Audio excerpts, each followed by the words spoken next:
Spotlight menginspirasi.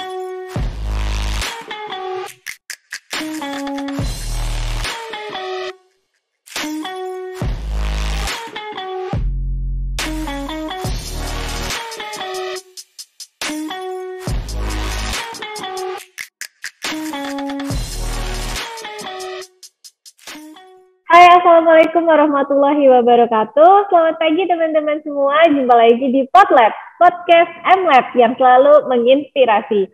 Nah, kali ini masih bersama saya, Farika Himawati, yang akan menghadirkan tamu-tamu yang selalu menginspirasi dalam seri podcast kita.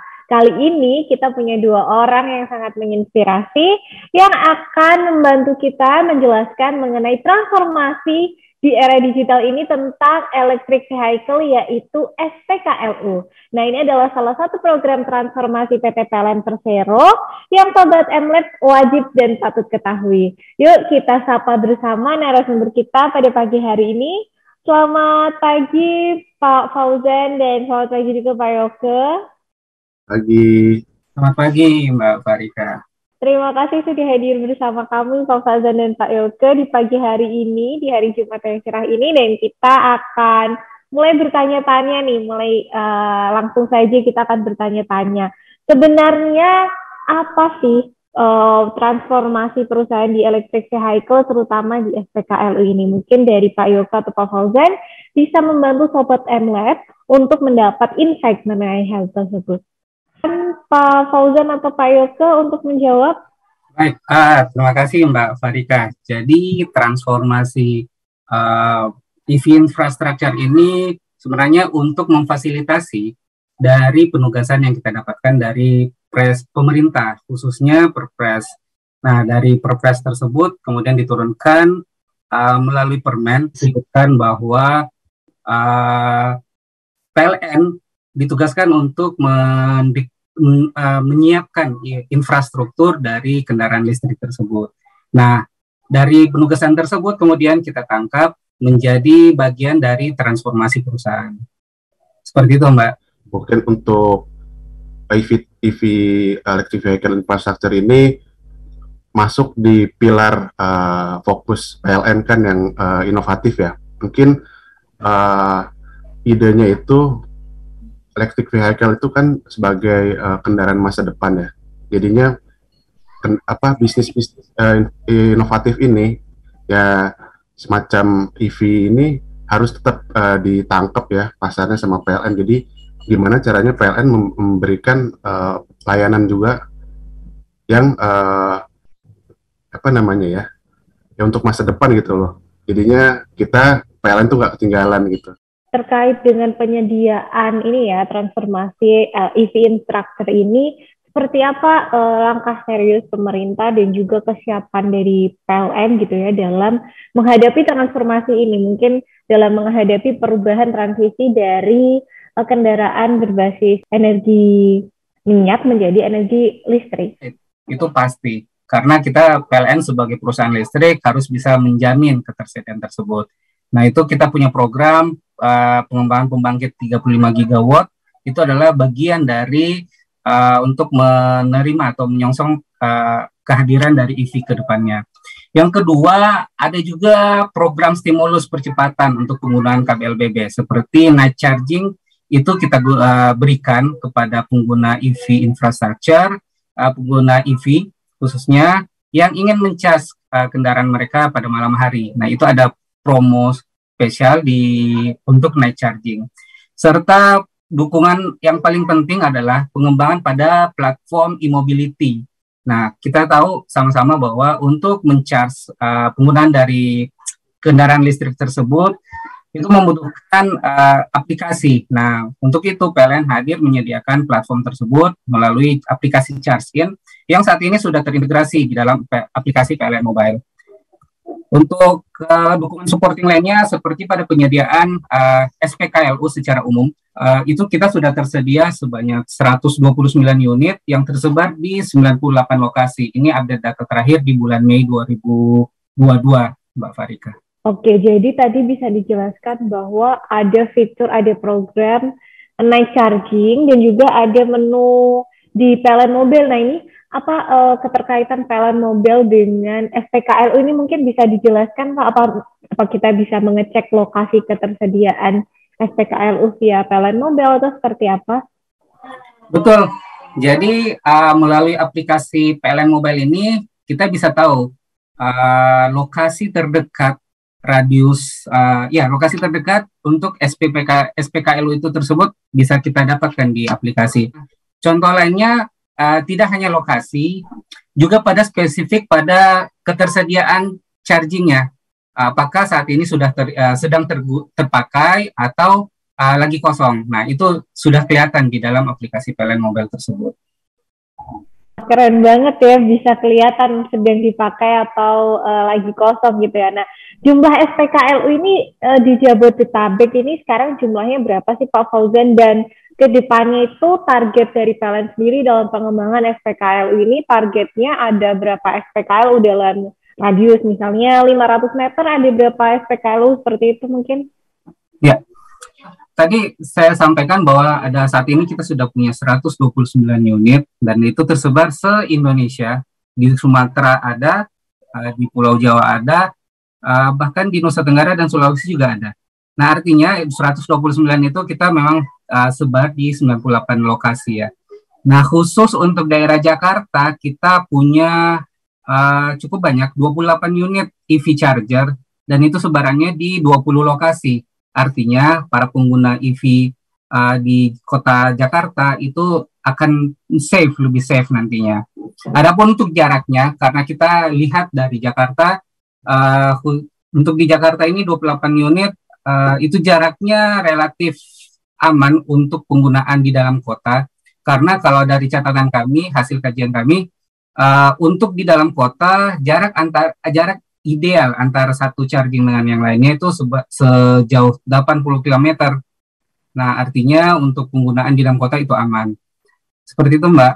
Baik, kemudian untuk SPKLU ini sendiri ya, sejauh ini kan memang sudah mencakup 28 titik lokasi di Jakarta. Nah, misalnya untuk kebutuhan charging ini, satu mobil itu kira-kira butuh di-charge berapa lama, dan sudahkah PLN mengantisipasi jika ada penumpukan kendaraan listrik di SPKLU tersebut? Karena kan ini ya, perkembangan mobil listrik ini agak lumayan cepat gitu ya, jumlahnya pertambahannya nanti akan cepat gitu. Seperti apa Pak Fauzan? Ya, untuk charging tersebut ya, kalau kita lihat sesuai dengan jenis chargingnya. Kalau kita lihat kan charging itu ada 4 jenis, mulai dari medium charging sampai pada ultra fast charging. Tapi kalau kita tarik garis umumnya, itu relatif untuk fast charging, terutama ultra fast, itu sekitar 1 jaman. Sementara untuk yang medium ataupun yang medium ya, itu yang pernah kita jalankan ya, Mas Yoke ya, itu di Surabaya selama 2 jaman itu sudah dari 9% mencapai 98% itu dalam waktu 2 jam. Mas Yoke mungkin ada yang ingin ditambahkan, Mas? Ya, mungkin ingin nambahin untuk kan tadi Mas Fauzan bilang ada medium sampai ultra fast ya. Mungkin kalau ultra fast ini lebih cepat ya. Dari 0 sampai 80% itu sekitar setengah jam atau sampai 45 menit lah. Tapi untuk ke 100% itu mungkin butuh waktu 1,2 jam ya tadi yang disebutkan Mas Fauzan. Begitu, Mbak. Tapi ada satu lagi, Mbak, sebenarnya. Di samping SPKLU ini ada yang namanya home charging juga, Mbak. Jadinya sebenarnya untuk SPKLU ini saat ini lebih ke arah di luar ya. Tapi primary orang itu ngecas itu di rumah kan. Makanya tadi ada yang Mas Fauzan bilang ada stimulus bahwa diskon tarif ya, diskon insentif tadi itu yang untuk jam 22 sampai jam 05 karena orang lebih banyak ngecas di rumah pada jam 22 sampai jam 5 pagi itu, Mbak.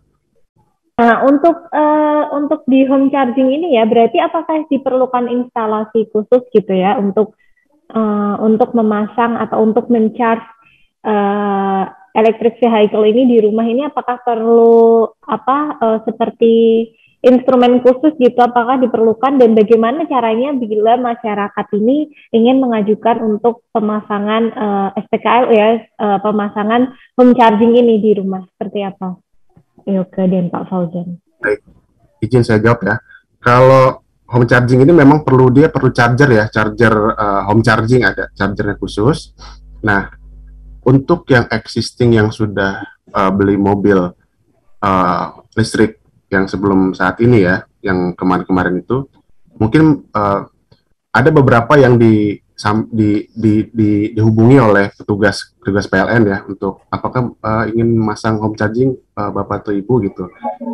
Biasanya gitu, Mbak. Nanti berikutnya nih untuk waktu ke depan ini. Jadi dari beli mobil sampai dia pasang mobil, pasang home charging itu satu stream gitu. Jadinya pelanggan hanya udah kita pas beli mobil sudah nggak repot lagi, dan nanti dipasangin oleh dealer gitu. Jadinya mudah lah sekarang, nggak ribet gitu pelanggan. Oke, jadi kita bekerja sama dengan dealer untuk pemasangan home charging ini ya. Nah, untuk biaya pemasangan home charging ini apakah gratis atau ada biaya pemasangan seperti kita pemasangan baru atau naik daya seperti itu, Mas Yoga? Biayanya ada, Mbak. Cuman kalau yang untuk kedepannya itu sudah diurus Mbak di awal, jadinya sudah. Oke. Jadinya nggak, pelanggan hanya bayar sekali itu sudah selesai urusan mereka, pasang home charging di rumah, mobil bisa dicas di rumah. Itu berarti sudah include semua ketika mereka membeli mobil listrik ini ya. Artinya kita memang bekerja sama dengan distributor electric vehicle ya dalam hal pemasangan home charging ini ya. Betul. Bahkan Mbak, sebenarnya kalau kita lihat lagi, bukan hanya saat pembelian, tapi informasi-informasi dengan terkait EV ini pun ada di PLN Mobile nanti semuanya. Marketplace-nya pun di PLN Mobile nanti semuanya itu jadi satu pintu lah istilahnya Mbak. Itu jadinya pelanggan tuh mendapatkan kemudahan yang enak gitu.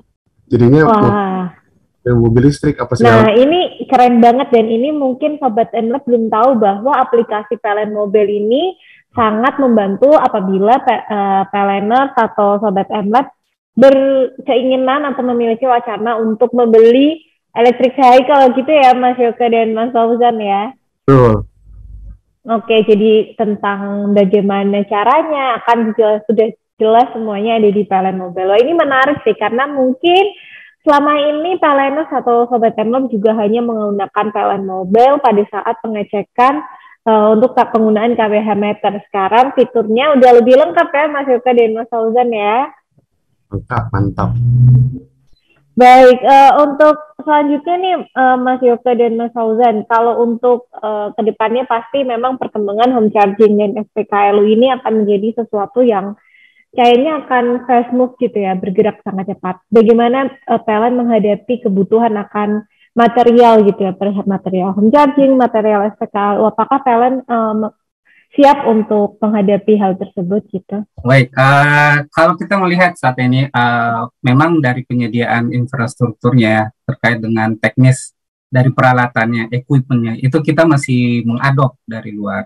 Dalam artian negara lain itu sudah memiliki teknologi advance untuk charging tersebut, penyediaan equipment charging tersebut, mulai dari GAN-nya, kemudian dari box-nya sendiri, dan juga pada software aplikasinya seperti IoT. Nah, itu semuanya mereka miliki. Namun ada hal yang menarik bahwa dengan kebutuhan yang akan semakin meningkat di Indonesia terkait dengan kendaraan listrik ini, maka mau tidak mau kita pun harus masuk ya ke dalam sisi hulunya untuk penyediaan charging tersebut. Nah, kita sendiri melihat kalau di Indonesia sudah ada inisiatif untuk mendorong hal tersebut. Seperti pada pemenuhan TKDN dari equipment charging itu sudah disebutkan, sehingga tinggal diterapkan oleh para pemain industri. Dan kita lihat juga seperti dari OEM otomotif ya, itu mereka sendiri sudah mulai berinvestasi secara masif di Indonesia untuk kendaraan listriknya, dan pastinya itu akan mengikut pada chargingnya sendiri. Oke, jadi memang sudah ada kesiapan dari PLN sudah menyiapkan terkait hal tersebut bahkan sampai ke sisi hulunya ya. Jadi PLN atau Sobat MLab tidak perlu khawatir karena nanti untuk penyediaan home charging dan SPKU-nya tidak akan ada kehabisan material ya. Istilahnya kita akan siapkan semaksimal mungkin. Satu lagi mungkin bahwa saat ini di PLN sendiri kita sudah memiliki prototipe ya untuk penyediaan charging. Saat ini masih berada di fase penyediaan charging di SPBKLU. Ini topik berbeda, tapi secara rangkaian itu akan berlanjut kepada charging di home charging dan juga di penyediaan SPKLU-nya. Seperti itu, untuk menyiapkan kebutuhan dari pelanggan tadi. Nah, kalau dari segi safety nih, apakah penggunaan SPKLU dan home charging ini sudah dikaji secara safety-nya gitu ya? Nanti mungkin masyarakat masih ada yang takut kesetrum gitu, apalagi ketika kita hujan turun dan terpaksa menggunakan SPKLU. Seperti apa Pak Fauzan atau Pak Yoke mungkin bisa membantu menjawab keresahan masyarakat gitu? Sebenarnya kalau untuk safety semua itu pastinya sudah standar ya, standar internasional pastinya itu, baik mobil maupun charging itu semua sudah ada standarnya dan sebenarnya aman. Kemarin saya pengalaman dengan Mas Fauzan itu dari Jakarta sampai Surabaya naik mobil listrik. Ada juga kondisi hujan, ada kondisi panas juga, tapi tetap maksudnya nggak ada trouble apapun gitu. Memang ini sudah secara internasional sudah diuji sih ini Mbak. Jadi jangan takut teman-teman kalau mau pakai mobil listrik itu udah aman. Ya, Mbak Marika, jadi terkait dengan safety-nya tadi juga ya, benar kata yang disampaikan Mas Yoke. Kita sudah menganut pada safety internasional. Bahkan seperti pada charging, proses charging itu sendiri itu tidak akan tersambung ya. Bahkan listriknya pun tidak akan mengalir jika secara aplikasi kita belum oke gitu. Aplikasi artinya apa? Untuk keamanan SPKLU itu sudah dilengkapi dengan teknologi EV charger yang dia bahkan bisa mendeteksi jika terjadi anomali-anomali. Nah, misalkan terjadi gangguan nih. Nah, itu secara otomatis charging tersebut akan berhenti karena dari teknologi charging tersebut. Seperti itu. Baik, berarti masyarakat, PLNers dan Sobat MLab jangan khawatir untuk melakukan pengisian ulang melalui SPKLU atau home charging menggunakan motor listrik atau mobil listrik karena memang dari segi keamanannya pasti sudah terjamin ya. Seperti itu ya Pak Fauzan dan Pak Yoga. Untuk berikutnya nih, untuk kedepannya apakah SPKLU ini akan menggandeng investor? Jadi kalau kita lihat SPBU ini kan banyak yang kepemilikannya sudah bukan milik negara. Nah, seperti apa SPKLU nanti ke depannya? Apakah nanti juga akan ada rencana seperti itu ke depannya? Ya, penyediaan EV infrastructure ini memang di awal secara eksplisit ditugaskan kepada PLN. Nah, dari PLN kemudian kita ingin menggandeng ya, tidak hanya dari stakeholder kita, tapi juga kepada masyarakat dan publik. Bagi yang ingin bermain atau memiliki berinvest pada charging tersebut, baik itu SPKLU ataupun SPBKLU ya khususnya umumnya, itu kita open dengan baik itu dari sisi penyediaan peralatan, equipment charging, atau dari penyediaan lahan. Nah, itu kita mengajak kepada semua pihak, entitas, private, ataupun publik, untuk bisa masuk bersama-sama dalam mengembangkan EV ekosistem ini. Nambahin Mas Fauzan, bukan hanya pemilik lahan atau pemilik charging ya, tapi ada satu lagi, itu pemilik uang. Jadi kalau misalnya misalnya masyarakat, saya nggak punya lahan, saya nggak punya chargingnya, tapi saya ingin invest gitu, ada skemanya, ada untuk kerjasama sebenarnya. Kemarin itu contohnya ya, mungkin ini yang contoh ada di beberapa restoran ya, itu sudah mau pakai SPKLU, mau menyediakan SPKLU di tempat-tempat mereka, karena sebenarnya strategis juga nih kalau misalnya di setiap di setiap restoran atau tempat yang orang tuh parkirnya lama gitu. Mereka ya udah ngecas mobil listrik aja mending di situ. Nah itu. Di mall gitu ya, akan mungkin gitu ya, suatu saat mungkin dipasang di mall gitu ya, di mall atau perkantoran gitu ya kan. Nah, untuk dari PLN sendiri, bagaimana PLN ini mendorong isi ekosistem di internal perusahaannya, di pegawainya gitu. Apakah nanti SPKLU akan ada dipasang di kantor-kantor PLN atau seperti apa? Untuk di internal PLN ya Mbak, itu sebenarnya saya sudah sempat melihat bahwa ada beberapa kantor unit itu yang menggunakan mobil dinasnya electric vehicle. EV ini sudah digunakan. Mungkin ke depannya nanti semua mobil dinas PLN itu menggunakan mobil listrik. Nah, karena kan PLN ini kan sebagai maunya ke depannya itu sebagai pionir ya untuk ekosistem electric vehicle ini. Gitu, Mbak.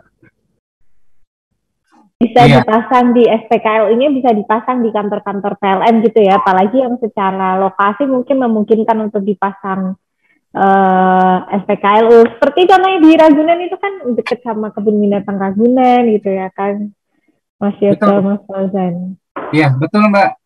Jadi terkait dengan hal tersebut di sisi internal ya, terkait dengan pertama penyediaan kendaraan listrik di internal perusahaan, PLN sebagai leading di sini memang harus memberikan contoh lah, menjadi pionir bagi yang lain. Dan kalau kita melihat arah kebijakan dari usaha perusahaan kita, manajemen kita itu sudah menuju ke arah sana, mulai shifting perubahan dari kendaraan yang ada menjadi dari operasional kita ya. Tadi Mas Yoko sudah sampaikan beberapa unit sudah menggunakan electric vehicle. Itu yang pertama. Yang kedua terkait dengan penggunaan lokasi kantor sebagai SPKLU ya, itu juga nantinya ke depan akan seperti itu Mbak. Jadi teman-teman kita dari produk itu sudah menyusun roadmap charging SPKLU dari ujung Sumatera hingga ujung timur Pulau Jawa. Artinya apa? Ini untuk memberikan kepastian jaminan kepada para pengguna kendaraan listrik. Jika mau mudik itu sudah bisa menggunakan kendaraan listrik. Yang mau mudik ke Aceh bisa menggunakan kendaraan listrik, yang mau mudik ke Surabaya juga bisa mudik menggunakan kendaraan listrik. Banget ya, keren banget kalau memang ekosistem electric vehicle ini memang sudah dimulai dari internal perusahaan dan untuk nanti dikembangkan ke luar perusahaan. Dan memang sudah banyak sekali saya lihat kayak masyarakat udah berbondong-bondong istilahnya untuk beralih ke mobil listrik ya, membeli mobil listrik minimal yang hybrid dulu ya, dan juga nanti akan ke listrik. Ini saya lihat sudah antusias masyarakat ini memang cukup tinggi sekali, dan kita harus mendukung ya Mas ya dari segi PLN-nya dalam penyediaan infrastrukturnya seperti itu ya. Nah, terutama dengan MLab ya, posisi MLab ini kan sangat strategis ya, karena berada di pusat pariwisata nasional. Itu semua contoh rumah adat ada di sana di PMII, dan makanya kita harus dorong nih MLab memiliki showcase untuk SPKLU dan juga ketersediaan kendaraan listrik di MLab. Betul nih Mas Fauzan, Mas Yoko, mungkin nanti bisa di sounding ya ke divisi-divisi terkait, karena memang kami juga sudah berusaha juga karena kita punya tamu agung nanti bulan Oktober November dari G20 yang akan berkunjung ke sini. Nah, kalau ada showcase tersebut, ini akan jadi sesuatu yang bisa kita jual dan kita akan menarik masyarakat untuk seperti apa, oh ternyata seperti ini mobil listrik, seperti ini SPKLU. Jadi masyarakat yang pengen tahu, pengen mencoba dulu bisa melalui di museum listrik ini sih. Nah, untuk kita balik lagi ke SPKLU nih, untuk pembayaran pengisian charging di SPKLU-nya ini seperti apa? Apakah melalui cash atau kan melalui bekerja sama dengan mitra pembayaran non cash gitu, seperti apa Pak Yoko dan Pak Fauzan? Untuk billing ya, untuk penagihan SPKLU ini semua dilakukan di PLN Mobile ya, via charge in ya. Jadinya memang bukan menggunakan cash karena kita sudah ke era digital ya, udah nggak zaman lagi cash gitu kan. Sekarang via digital lah, non cash, apa kayak misalnya ada OVO, GoPay segala macam itu bisa nanti dicasin. Oke, jadi memang sudah mendukung beralih ke digital dan juga ke benar-benar menciptakan transformasi ya di perusahaan, bukan hanya transformasi penggunaan electric vehicle, tapi juga transformasi pembayaran, karena ini memang sesuatu yang kita butuhkan ya. Apalagi di era milenial ini memang banyak banget orang-orang yang sudah cashless gitu, meninggalkan cash gitu ya.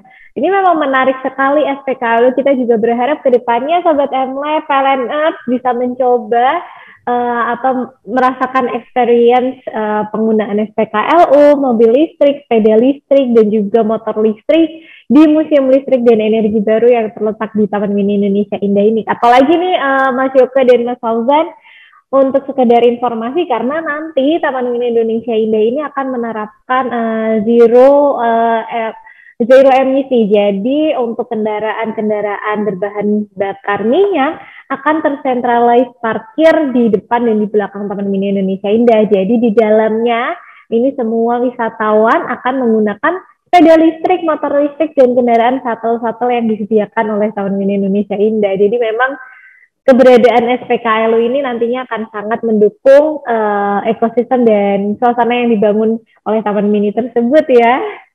Tentunya. Iya, jadi memang di sini nanti akan centralized parkir, di dalam hanya ada mobil listrik, sepeda listrik, dan kendaraan listrik. Seperti itu.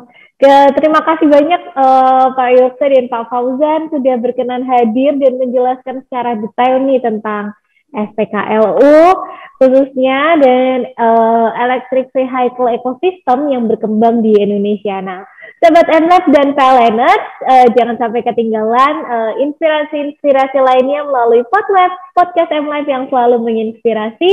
Terima kasih sudah bersama kami selama mendengarkan podcast ini. Selamat siang. Wassalamualaikum warahmatullahi wabarakatuh. Waalaikumsalam warahmatullahi wabarakatuh.